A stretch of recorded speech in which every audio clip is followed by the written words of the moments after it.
it chapter by chapter, one bite at a time. So many adventures and mountains we can climb. Take it word for word, line by line, one bite at a time.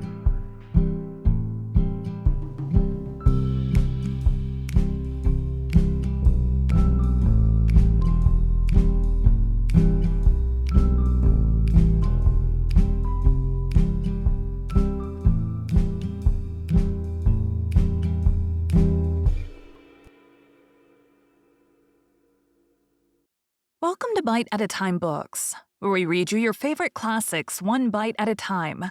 My name is Bree Carlile, and I love to read, and wanted to share my passion with listeners like you. If you want to know what's coming next and vote on upcoming books, sign up for our newsletter at biteatatimebooks.com. You'll also find our new t-shirts in the shop, including podcast shirts and quote shirts from your favorite classic novels. Be sure to follow my show on your favorite podcast platform so you get all the new episodes. You can find most of our links in the show notes. But also our website, biteatatimebooks.com, includes all of the links for our show, including to our Patreon to support the show, and YouTube, where we have special behind the narration of the episodes. We're part of the Bite at a Time Books Productions Network. If you'd also like to hear what inspired your favorite classic authors to write their novels, and what was going on in the world at the time, check out the Bite at a Time Books Behind the Story podcast, wherever you listen to podcasts. Please note, while we try to keep the text as close to the original as possible, some words have been changed to honor the marginalized communities who've identified the words as harmful, and to stay in alignment with Bite at a Time Books' brand values. Today we'll be continuing The Strange Case of Dr. Jekyll and Mr. Hyde by Robert Louis Stevenson. The last night. Mr. Utterson was sitting by his fireside one evening after dinner when he was surprised to receive a visit from Poole. "Bless me, Poole, what brings you here?" he cried, and then taking a second look at him. "What ails you?" he added. "Is the doctor ill?" "Mr. Utterson," said the man, "there is something wrong." "Take a seat, and here's a glass of wine for you," said the lawyer. "Now take your time and tell me plainly what you want." "You know the doctor's ways, sir," replied Poole, "and how he shuts himself up. Well, he's shut up again in the cabinet, and I don't like it, sir. I wish I may die if I like it. Mr. Utterson, sir, I'm afraid." "Now, my good man," said the lawyer, "be explicit. What are you afraid of?" "I've been afraid for about a week," returned Poole, doggedly disregarding the question, "and I can bear it no more." The man's appearance amply bore out his words. His manner was altered for the worse, and except for the moment when he had first announced his terror, he had not once looked the lawyer in the face. Even now he sat with a glass of wine untasted on his knee, and his eyes directed to a corner of the floor. "I can bear it no more," he repeated. "Come," said the lawyer. "I see you have some good reason, Poole. I see there's something seriously amiss. Try to tell me what it is." "I think there's been foul play," said Poole hoarsely. "Foul play?" cried the lawyer, a good deal frightened and rather inclined to be irritated in consequence. "What foul play? What does the man mean?" "I daren't say, sir," was the answer. "But will you come along with me and see for yourself?" Mr. Utterson's only answer was to rise and get his hat and greatcoat, but he observed with wonder the greatness of the relief that appeared upon the butler's face, and perhaps with no less that the wine was still untasted when he set it down to follow. It was a wild, cold, seasonable night of March, with a pale moon lying on her back as though the wind had tilted her, and flying wrack of the most diaphanous and lawny texture. The wind made talking difficult and flecked the blood into the face. It seemed to have swept the streets, unusually bare of passengers besides, for Mr. Utterson thought he had never seen that part of London so deserted. He could have wished it otherwise. Never in his life had he been conscious of so sharp a wish to see and touch his fellow creatures. For struggle as he might, there was borne in upon his mind a crushing anticipation of calamity. The square, when they got there, was full of wind and dust, and the thin trees in the garden were lashing themselves along the railing. Poole, who had kept all the way a pace or two ahead, now pulled up in the middle of the pavement, and in spite of the biting weather took off his hat and mopped his brow with a red pocket handkerchief. But for all the hurry of his coming, these were not the dews of exertion that he wiped away, but the moisture of some strangling anguish, for his face was white and his voice when he spoke harsh and broken. "Well, sir," he said, "here we are, and God grant there be nothing wrong." "Amen, Poole," said the lawyer. Thereupon the servant knocked in a very guarded manner. The door was opened on the chain, and a voice asked from within, "Is that you, Poole?" "It's all right," said Poole. "Open the door." The hall, when they entered it, was brightly lighted up. The fire was built high, and about the hearth the whole of the servants, men and women, stood huddled together like a flock of sheep. At the sight of Mr. Utterson, the housemaid broke into hysterical whimpering, and the cook, crying out, "Bless God, it's Mr. Utterson," ran forward as if to take him in her arms. What? Are you all here?" said the lawyer peevishly. "Very irregular. Very unseemly. Your master would be far from pleased." "They're all afraid," said Poole. Blank silence followed. No one protesting. Only the maid lifted her voice and now wept louder. "Hold your tongue," Poole said to her, with a ferocity of accent that testified to his own jangled nerves. And indeed, when the girl had so suddenly raised the note of her lamentation, they had all started and turned towards the inner door with faces of dreadful expectation. "And now," continued the butler, addressing the knife boy, "reach me a candle and we'll get this through hands at once." And then he begged Mr. Utterson to follow him and led the way to the back garden. "Now, sir," said he, "you come as gently as you can. I want you to hear, and I don't want you to be heard. And see here, sir, if by any chance he was to ask you in, don't go." Mr. Utterson's nerves, at this unlooked-for termination, gave a jerk that nearly threw him from his balance. But he recollected his courage and followed the butler into the laboratory building through the surgical theater, with its lumber of crates and bottles, to the foot of the stair. Here, Poole motioned him to stand on one side and listen, while he himself, setting down the candle and making a great and obvious call on his resolution, mounted the steps and knocked with a somewhat uncertain hand on the red baize of the cabinet door. "Mr. Utterson, sir, asking to see you," he called, and even as he did so, once more violently signed to the lawyer to give ear. A voice answered from within. "Tell him I cannot see anyone," it said complainingly. "Thank you, sir," said Poole, with a note of something like triumph in his voice, and taking up his candle, he led Mr. Utterson back across the yard and into the great kitchen, where the fire was out and the beetles were leaping on the floor. "Sir," he said, looking Mr. Utterson in the eyes, "was that my master's voice?" "It seems much changed," replied the lawyer, very pale but giving look for look. "Changed? Well, yes, I think so," said the butler. "Have I been 20 years in this man's house to be deceived about his voice? No, sir. Master's made away with. He was made away with 8 days ago when we heard him cry out upon the name of God. And who's in there instead of him, and why it stays there, is a thing that cries to heaven, Mr. Utterson." "This is a very strange tale, Poole. This is rather a wild tale, my man," said Mr. Utterson, biting his finger. "Suppose it were as you suppose, supposing Dr. Jekyll to have been, well, murdered. What could induce the murderer to stay? That won't hold water. It doesn't commend itself to reason." "Well, Mr. Utterson, you are a hard man to satisfy, but I'll do it yet," said Poole. "All this last week, you must know him, or it. Whatever it is that lives in that cabinet has been crying night and day for some sort of medicine, and cannot get it to his mind.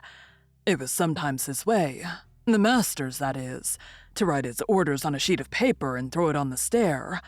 We've had nothing else this week back. Nothing but papers and a closed door, and the very meals left there to be smuggled in when nobody was looking. Well, sir, every day, aye, and twice and thrice in the same day, there have been orders and complaints, and I've been sent flying to all the wholesale chemists in town, Every time I brought the stuff back, there would be another paper telling me to return it, because it was not pure, and another order to a different firm. This drug is wanted bitter bad, sir, whatever for. Have you any of these papers? Asked Mr. Utterson. Poole felt in his pocket and handed out a crumpled note, which the lawyer, bending nearer to the candle, carefully examined. Its contents ran thus. Dr. Jekyll presents his compliments to Messrs. Ma. He assures them that their last sample is impure and quite useless for his present purpose. In the year 18, Dr. J purchased a somewhat large quantity from Messrs. M. He now begs them to search with the most sedulous care, and should any of the same quality be left, forward it to him at once. Expense is no consideration. The importance of this to Dr. J can hardly be exaggerated. So far the letter had run composedly enough, but here, with a sudden splutter of the pen, the writer's emotion had broken loose. For God's sake, he added, find me some of the old. This is a strange note, said Mr. Utterson, and then sharply, how do you come to have it open? The man at Ma's was main angry, sir, and he threw it back to me like so much dirt, returned Poole. This is unquestionably the doctor's hand, do you know? Resumed the lawyer. I thought it looked like it, said the servant rather sulkily, and then with another voice, but what matters hand of right, he said. I've seen him. Seen him? Repeated Mr. Utterson. Well? That's it, said Poole. It was this way. I came suddenly into the theater from the garden. It seems he had slipped out to look for this drug or whatever it is, for the cabinet door was open and there he was at the far end of the room digging among the crates. He looked up when I came in, gave a kind of cry, and whipped upstairs into the cabinet. It was but for 1 minute that I saw him, but the hair stood upon my head like quills. Sir, if that was my master, why had he a mask upon his face? If it was my master, why did he cry out like a rat and run from me? I've served him long enough, and then... The man paused and passed his hand over his face. These are all very strange circumstances, said Mr. Utterson. But I think I begin to see daylight. Your master, Poole, is plainly seized with one of those maladies that both torture and deform the sufferer. Hence, for aught I know, the alteration of his voice. Hence the mask and the avoidance of his friends. Hence his eagerness to find this drug, by means of which the poor soul retains some hope of ultimate recovery. God grant that he be not deceived. There is my explanation. It is sad enough, Poole, aye, and appalling to consider. But it is the plain and natural, hangs well together, and delivers us from all exorbitant alarms. Sir, said the butler, turning a sort of mottled pallor, that thing was not my master, and there's the truth. My master, here he looked round him and began to whisper, is a tall, fine build of a man, and this was more of a dwarf. Utterson attempted to protest. Oh, sir, cried Poole, do you think I do not know my master after 20 years? Do you think I do not know where his head comes to in the cabinet door, where I saw him every morning of my life? No, sir, that thing in the mask was never Dr. Jekyll. God knows what it was, but it was never Dr. Jekyll, and it is the belief of my heart that there was murder done. Poole, replied the lawyer, if you say that, it will become my duty to make certain. Much as I desire to spare your master's feelings, much as I am puzzled by this note, which seems to prove him to be still alive, I shall consider it my duty to break in that door. Mr. Utterson, that's talking, cried the butler. And now comes the second question, resumed Utterson. Who is going to do it? Why, you and me, sir, was the undaunted reply. That's very well said, returned the lawyer. And whatever comes of it, I shall make it my business to see you are no loser. There's an axe in the theater, continued Poole, and you might take the kitchen poker for yourself. The lawyer took that rude but weighty instrument into his hand and balanced it. Do you know, Poole, he said, looking up, that you and I are about to place ourselves in a position of some peril? You may say so, sir, indeed, returned the butler. It is well, then, that we should be frank, said the other. We both think more than we have said. Let us make a clean breast. This masked figure that you saw, did you recognize it? Well, sir, it went so quick, and the creature was so doubled up that I could hardly swear to that, was the answer. But if you mean, was it Mr. Hyde? Why, yes, I think it was. You see, it was much of the same bigness, and it had the same quick, light way with it. And then who else could have gone in by the laboratory door? You've not forgot, sir, that at the time of the murder he had still the key with him. But that's not all. I don't know, Mr. Utterson, if you've ever met this Mr. Hyde. Yes, said the lawyer. I once spoke with him. Then you must know as well as the rest of us that there was something queer about that gentleman. Something that gave a man a turn. I don't know rightly how to say it, sir, beyond this, that you felt in your marrow kind of cold and thin. I own I felt something of what you describe, said Mr. Utterson. Quite so, sir, returned Poole. Well, when that masked thing like a monkey jumped from among the chemicals and whipped into the cabinet, it went down my spine like ice. Oh, I know it's not evidence, Mr. Utterson. I'm book-learned enough for that. But a man has his feelings, and I give you my Bible word it was Mr. Hyde. Aye, said the lawyer. My fears incline to the same point. Evil, I fear, founded. Evil was sure to come of that connection. I believe you. I believe poor Harry is killed, and I believe his murderer, for what purpose God alone can tell, is still lurking in his victim's room. Well, let our name be Vengeance. Call Bradshaw. The footman came at the summons, very white and nervous. Pull yourself together, Bradshaw, said the lawyer. This suspense, I know, is telling upon all of you, but it is now our intention to make an end of it. Poole here and I are going to force our way into the cabinet. If all is well, my shoulders are broad enough to bear the blame. Meanwhile, lest anything should really be amiss, or any malefactor seek to escape by the back, you and the boy must go round the corner with a pair of good sticks and take your post at the laboratory door. We give you 10 minutes to get to your stations. As Bradshaw left, the lawyer looked at his watch.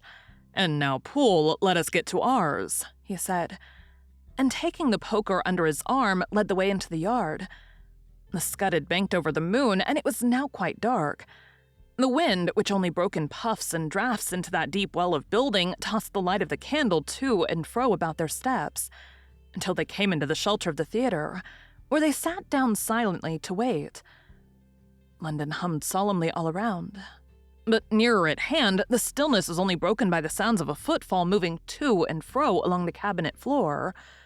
So it will walk all day, sir, whispered Poole. Aye, in the better part of the night. Only when a new sample comes from the chemist, there's a bit of a break. It's an ill conscience that's such an enemy to rest. Sir, there's blood foully shed in every step of it. But hark again a little closer. Put your heart in your ears, Mr. Utterson, and tell me, is that the doctor's foot? The steps fell lightly and oddly, with a certain swing. For all they went so slowly, it was different indeed from the heavy creaking tread of Henry Jekyll. Utterson sighed. Is there never anything else? He asked. Poole nodded. Once, he said. Once I heard it weeping. Weeping? How that? Said the lawyer, conscious of a sudden chill of horror. Weeping like a woman or a lost soul, said the butler. I came away with that upon my heart that I could have wept too. But now the 10 minutes drew to an end. Poole disinterred the axe from under a stack of packing straw.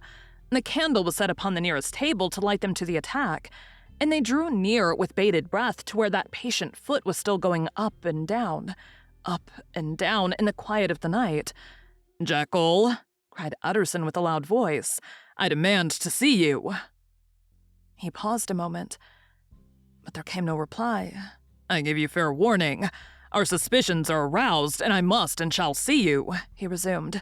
If not by fair means, then by foul. If not of your consent, then by brute force. Utterson, said the voice, for God's sake, have mercy.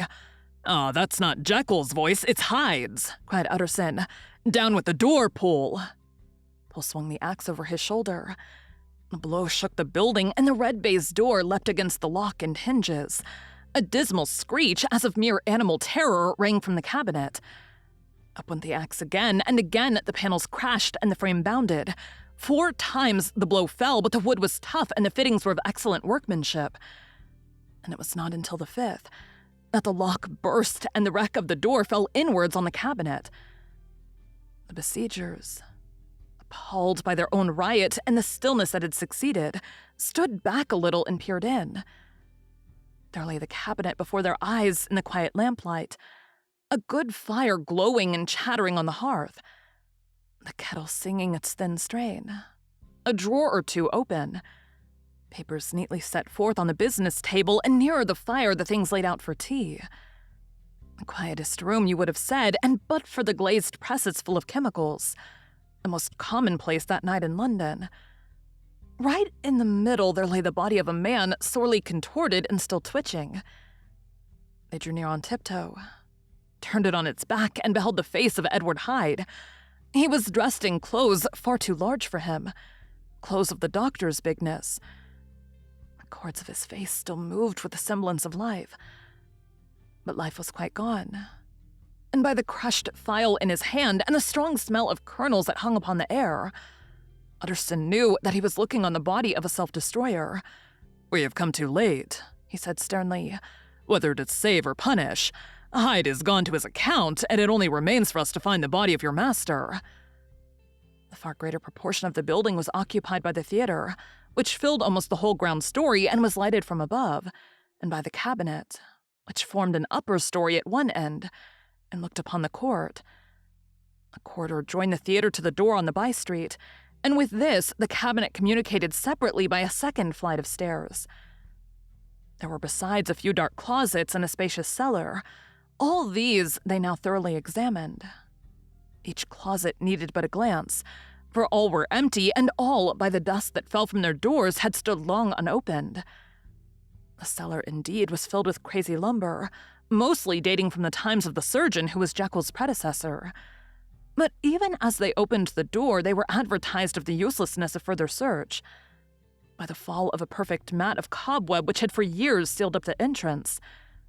Nowhere was there any trace of Henry Jekyll, dead or alive. Poole stamped on the flags of the corridor. "He must be buried here," he said, hearkening to the sound. "Or he may have fled," said Utterson, and he turned to examine the door in the by-street. It was locked, and lying nearby on the flags they found the key already stained with rust. "This does not look like use," observed the lawyer. "Use," echoed Poole. "Do you not see, sir, it is broken, much as if a man had stamped on it. Aye," continued Utterson, "and the fractures, too, are rusty." The two men looked at each other with a scare. "This is beyond me, Poole," said the lawyer. "Let us go back to the cabinet." They mounted the stair in silence, and still with an occasional awestruck glance at the dead body, proceeded more thoroughly to examine the contents of the cabinet. At one table there were traces of chemical work, various measured heaps of some white salt being laid on glass saucers, as though for an experiment in which the unhappy man had been prevented. "That is the same drug that I was always bringing him," said Poole. And even as he spoke, the kettle with the startling noise boiled over. This brought them to the fireside, where the easy chair was drawn cozily up, and the tea things stood ready to the sitter's elbow, the very sugar in the cup. There were several books on a shelf. One lay beside the tea things open, and Utterson was amazed to find it a copy of a pious work, for which Jekyll had several times expressed a great esteem, annotated in his own hand with startling blasphemies. Next, in the course of their review of the chamber, the searchers came to the cheval glass, into whose depths they looked with an involuntary horror. But it was so turned as to show them nothing but the rosy glow playing on the roof, the fire sparkling in 100 repetitions along the glazed front of the presses, and their own pale and fearful countenances stooping to look in. "This glass has seen some strange things, sir," whispered Poole. "And surely none stranger than itself," echoed the lawyer in the same tones. "For what did Jekyll—" He caught himself up at the word with a start, and then conquering the weakness. "What could Jekyll want with it?" he said. "You may say that," said Poole. Next, they turned to the business table. On the desk, among the neat array of papers, a large envelope was uppermost, and bore in the doctor's hand the name of Mr. Utterson. The lawyer unsealed it, and several enclosures fell to the floor. The first was a will, drawn in the same eccentric terms as the one which he had returned 6 months before, to serve as a testament in case of death and as a deed of gift in case of disappearance. But in place of the name of Edward Hyde, the lawyer, with indescribable amazement, read the name of Gabriel John Utterson. He looked at Poole, and then back at the paper, and last of all at the dead malefactor stretched upon the carpet. "My head goes round," he said. "He has been all these days in possession. He had no cause to like me. He must have raged to see himself displaced, and he has not destroyed this document." He caught up the next paper. It was a brief note in the doctor's hand and dated at the top. "Oh, Poole," the lawyer cried. "He was alive and here this day. He cannot have been disposed of in so short a space. He must be still alive. He must have fled, and then... Why fled and how? In that case, can we venture to declare this suicide? Oh, we must be careful. I foresee that we may yet involve your master in some dire catastrophe." "Why don't you read it, sir?" asked Poole. "Because I fear," replied the lawyer solemnly. "God grant I have no cause for it." And with that he brought the paper to his eyes and read as follows. "My dear Utterson, when this shall fall into your hands, I shall have disappeared. Under what circumstances I have not the penetration to foresee, but my instinct and all the circumstances of my nameless situation tell me that the end is sure and must be early. Go then and first read the narrative which Lanyon warned me he was to place in your hands, and if you care to hear more, turn to the confession of your unworthy and unhappy friend, Henry Jekyll." "There was a third enclosure?" asked Utterson. "Here, sir," said Poole, and gave into his hands a considerable packet sealed in several places. The lawyer put it in his pocket. "I would say nothing of this paper. If your master has fled or is dead, we may at least save his credit. It is now 10. I must go home and read these documents in quiet, but I shall be back before midnight when we shall send for the police." They went out, locking the door of the theater behind them, and Utterson, once more leaving the servants gathered about the fire in the hall, trudged back to his office to read the 2 narratives in which this mystery was now to be explained. Thank you for joining Bite at a Time Books today, while we read a bite of one of your favorite classics. Again, my name is Bree Carlile, and I hope you come back tomorrow for the next bite of The Strange Case of Dr. Jekyll and Mr. Hyde. Don't forget to sign up for our newsletter at biteatatimebooks.com and check out the shop. You can check out the show notes or our website, biteatatimebooks.com, for the rest of the links for our show. We'd love to hear from you on social media as well.